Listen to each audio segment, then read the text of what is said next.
Hi guys, आजचा माझा दिवस ना जरा धावपळीचाच होता. ते कसं ते तुम्हाला पुढं सांगतेच ते कशासाठी आहे ते. तर सकाळची इथं सुरुवात ही छान असं धपाटे वगैरे करून झालेली होती. आणि हे दुधी भोपळ्याचे धपाटे आहेत. बरं, मुलं खायला ना दुधी भोपळाची भाजी वगैरे नको म्हणतात. एकतर त्यांना दिलं तर मी ते खीर तरी करून देते, दूध खीर.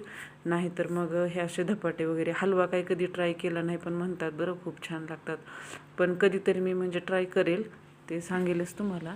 तर मी अगोदर इथं सकाळची कामे आवरून घेतली होती आणि सगळ्यांना नाश्ता दिला, मुलांना देखील टिफिन वगैरे दिला. त्यानंतर मी देखील इथं खायला घेतला. तर चला तुम्ही देखील या टिफिन म्हणजे धपाटे आणि दही खायला. आणि त्यासोबत छान अशी काकडी देखील घेतली होती. काकडीसोबतच ना दही होतं, पण मला ना असं पिण्यासाठी ना ताक मी कसं डेली घेत आहे आता, उन्हाळा आहे ना, तर त्याच्यामुळं. कारण ना मला इतर ऋतूमध्ये ना ताक व दही खायलाच मिळत नाही. थोडंसं ॲलर्जिक प्रॉब्लेम आहे ना, त्यामुळे उन्हाळ्यात तर मी एकदम भरपूर खाऊन घेते.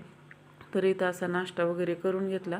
त्यानंतर ह्या काकू आल्या होत्या, केसावर तोरण घ्या, केसावर भांडी घ्या, टोपले घ्या, हे ऐकलं होतं, पण तोरण वगैरे काय ऐकलं नव्हतं. आणि ते छान पण दिसत होते ना, त्यासाठीच म्हटलं की चला मग आपण पाहूया.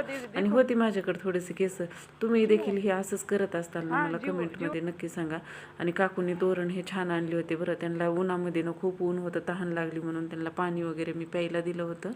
त्यानंतर त्यांना ना थोडंसं खायला पण मी दिलं, कारण मी देखील धपाटे वगैरे केलेलेच होते ना. तर मग त्यांना हे दिले. ते म्हणू लागल्या काहीतरी दे. तर त्यांना इथं उचलून वगैरे दिलं, त्यांची देखील मदत केली. त्यानंतर मला जायचं होतं गावाकडं. तर हीच माझी धावपळ होती. मला सर्व आवरून ना मला गावाकडं जायचं होतं. आणि गावाकडं जाता जाताना आमच्या गावाच्या अगोदर एक गाव लागतं ममदापूर म्हणून. तर तिथे असं छान बाजार वगैरे भरलेला असतो. आता डायरेक्ट हा ना दुसऱ्या दिवशीचाच व्हिडिओ आहे, म्हणजे अक्षय तृतीयाचा. हा व्हिडिओ थोडासा लेट आलेला आहे. तर इथं छान अशा पोळ्या वगैरे करून घेतल्या होत्या.